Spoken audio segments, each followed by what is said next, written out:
یہ ابھی میرے سامنے منشور بھی پڑا ہوا ہے پاکستان مرکزی مسلم لیگ کا، اور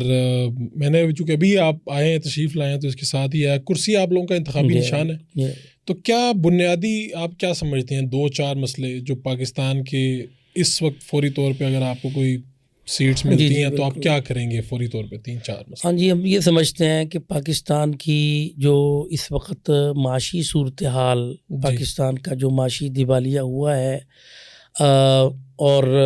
یعنی سیاسی انتشار اور خلفشار بھی، پاکستانی قوم کی اخلاقی جو صورتحال ہے، اور اس میں سب سے پہلے معیشت کا اتنا زیادہ گر جانا کہ بنگلہ دیش کے ٹکے سے بھی ہمارا روپیہ جو ہے آج نیچے ہے۔ ٹھیک ہے، تو اس کی وجوہات میں ہم یہ سمجھتے ہیں کہ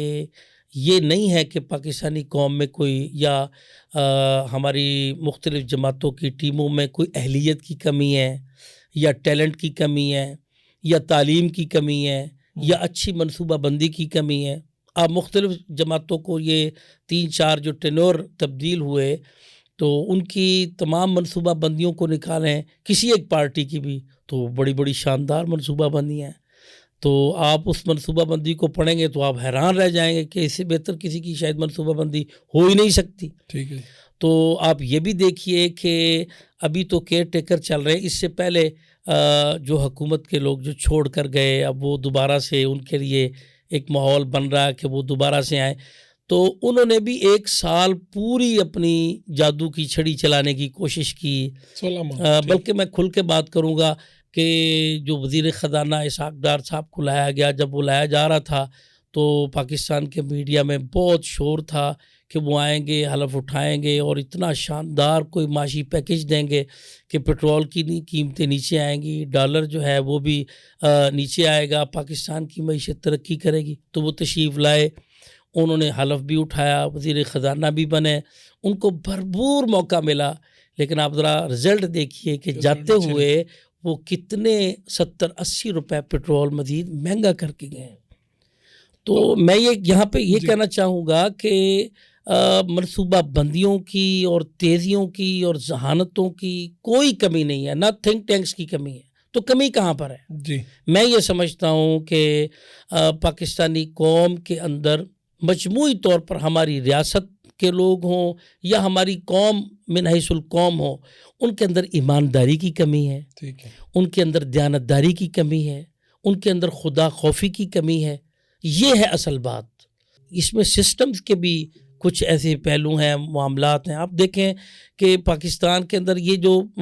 یکدم مہنگائی کر دی گئی ہے، آپ پلاٹوں کو دیکھ لیں، پراپرٹی کو دیکھ لیں، بولیاں لگا لگا کر وہ جو پلاٹ 50-60 لاکھ کے تھے وہ 5-5, 6-6 کروڑ تک پہنچا دیے گئے۔ اور آپ یہ دیکھیے کہ پرائس کنٹرول کا نہ ہونا، اور پھر آپ یہ دیکھیے کہ غریب کا غریب تر ہوتے جانا، امیر کا امیر تر ہوتے جانا، یعنی کسی بھی ملک کی اکانومی اس وقت بہتر ہو ہی نہیں سکتی جب تک وہاں کے غریب کی حالت بہتر نہ ہو، غریب کے لیے آپ نے بہتر پروگرامز نہ دیے ہوں۔ لیکن ابھی تو ہمارا مسئلہ یہ ہے کہ ہماری آمدن کم ہے، ہمارے خرچے زیادہ ہیں، بنیادی مسئلہ تو یہ ہے۔ تو آپ اس کو اس طرح سے سارٹ آؤٹ کر رہے ہیں کہ آپ کی اگر پارٹی کے کچھ لوگ منتخب ہو جائیں گے یا حکومت میں آپ کہیں آ جاتے ہیں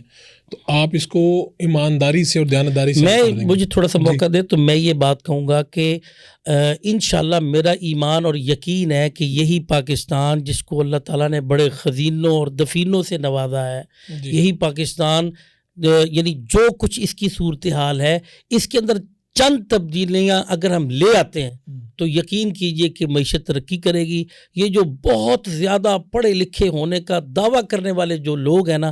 ان کی تعلیم میں اور ان کی منصوبہ بندیاں یہ ملک کو یہاں تک لے آئی ہیں۔ یہاں پر سادہ لوگ،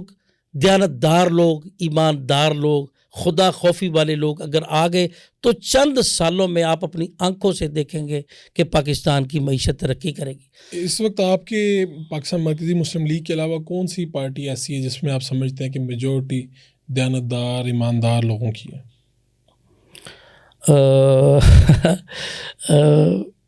میرا خیال ہے کہ میں شاید